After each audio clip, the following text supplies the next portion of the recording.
Growing up, I had the sense that there are really only two kinds of jobs that most people could do here in the valley, and one of them was working on the farm, in the fields, in the fruit. And I had done enough of that. I knew that that was not what I wanted to do with my life.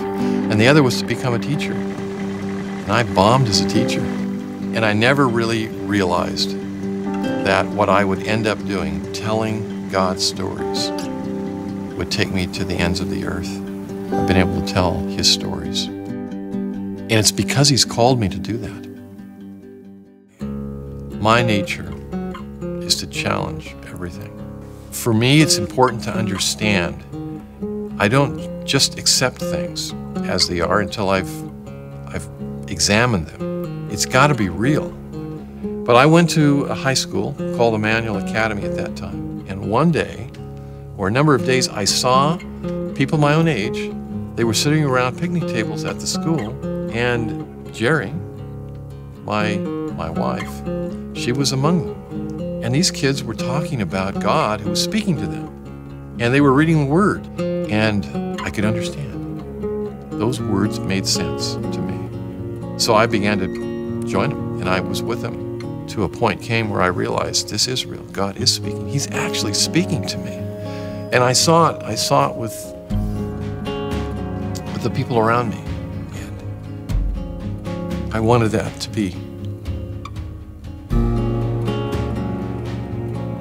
I wanted that to be real in my own life. And it became real. And then I realized to be a follower of Jesus, to be a Christian means to be a follower of Jesus. And that meant He was asking everything of me. But I wanted to do that. And so that was a turning point. I came this close to walking away.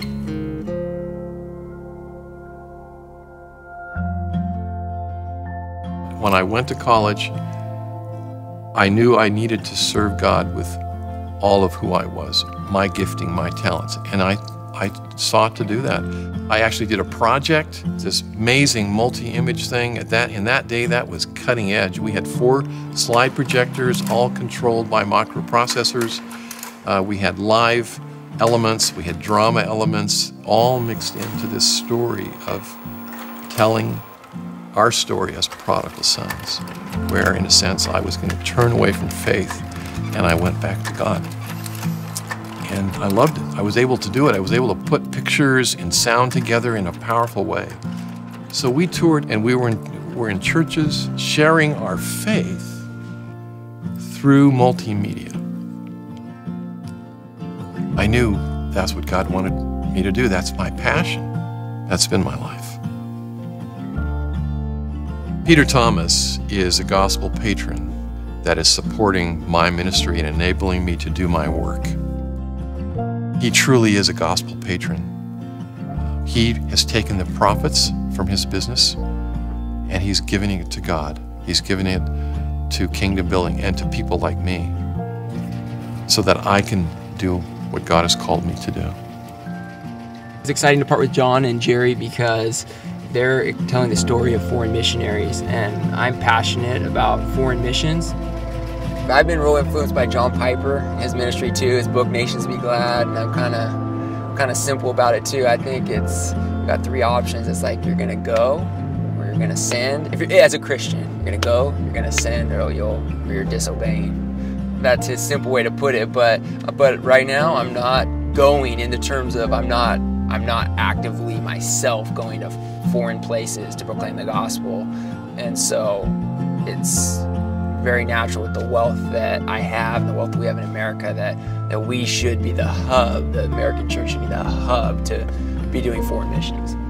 I see my role right where I am in terms of the ability, like I said, to have a business that makes a profit is that's a special thing. I mean, that's something that is very useful in God's kingdom. So my first introduction to John from a standpoint of support was from Ron Brown, who's on the board of directors at Resource Compliance. Ron and John attend the same local church, and Ron introduced me to the ministry into the MB mission ministry, and that was the doorway for me to learn about what John does. He's telling these stories across the world of what gospel-believing saints are, what their situations are like, and that excites me because I think the stories are powerful and have the ability to stir up the hearts of the Western church to be more engaged in foreign missions, to be more engaged in the mission of God, so that ultimately our Lord Jesus Christ will be more glorified here than he is now.